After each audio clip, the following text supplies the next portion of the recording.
Okay, so you will not believe what's going on in the NBA offseason right now. It's actually kind of slow, which is weird, but get this, there are still some legit players out there looking for teams. It's wild. So, there are a few restricted free agents, right? Kuminga's still trying to get this big payday, like $30 million a year, and he's hoping for a sign-and-trade. Giddey, Cam Thomas, Grimes too. And then you have these big names like Luka, KD, Trey, and De'Aaron Fox who can get extensions, but everyone figures Luka's going to sign with the Warriors, no biggie.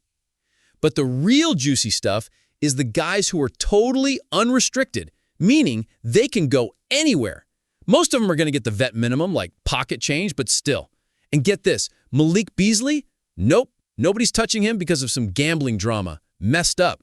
Anyway, here are the top 10 guys still out there. First up, Al Horford. This guy's a total pro. Super smart on the court, can score, hit threes, and still plays defense, even though he's like 37. He's pretty much a lock to go to the Warriors, and honestly, he'd be awesome with them. The only reason he's not signed yet is probably that whole Kuminga thing holding things up. Then there's Russell Westbrook. Nobody's kicking up the Westbrook roller coaster yet, which is kind of funny. He was with the Nuggets last year and actually played pretty well with Jokic, but man, he's a mixed bag, you know? One minute he's making these insane athletic plays, and the next he's doing something totally bonkers that cost the team. Denver could have kept him, but they decided to move on, so that's saying something. He's rumored to be going to Sacramento, though.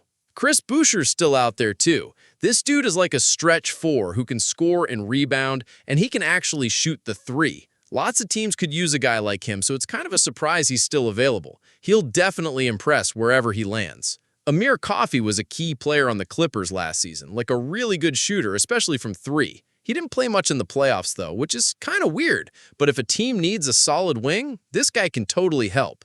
Gary Payton II. I'm kind of shocked he's still unsigned. Teams are always looking for good defenders who can also shoot threes, and he's decent at that. He played for the Warriors last year, so going back there is possible, but the Lakers, Bucks, Heat, and Suns are also sniffing around. Malcolm Brogdon.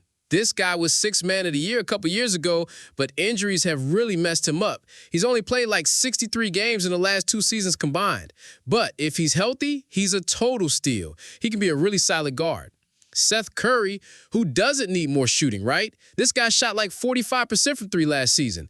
He'd be great off the bench for the right team, and guess what? He's been linked to the Warriors, which would be so cool. But again, the Kuminga drama is probably holding that up. Trey Lyles is still available too. He's another stretch four who can play the small ball five. He played for Sacramento, so he already knows Mike Brown's system if he ends up there. Someone's going to grab him for sure. And then Ben Simmons. Okay, prepare for some eye rolling here. Wherever he signs, the fans are going to be like, ugh. But honestly, if you watched him with the Clippers last season, he was actually pretty decent in a limited bench role. He's good at running the offense for the second unit, and he's still a plus defender. He's not going to shoot threes or anything, and he's probably not going to help in the playoffs. But for the regular season, for the right team, he could totally work. Finally, Monte Morris. He is a veteran guard who can shoot the three, though maybe not as well as he used to. He was with Phoenix last year, and nothing really clicked.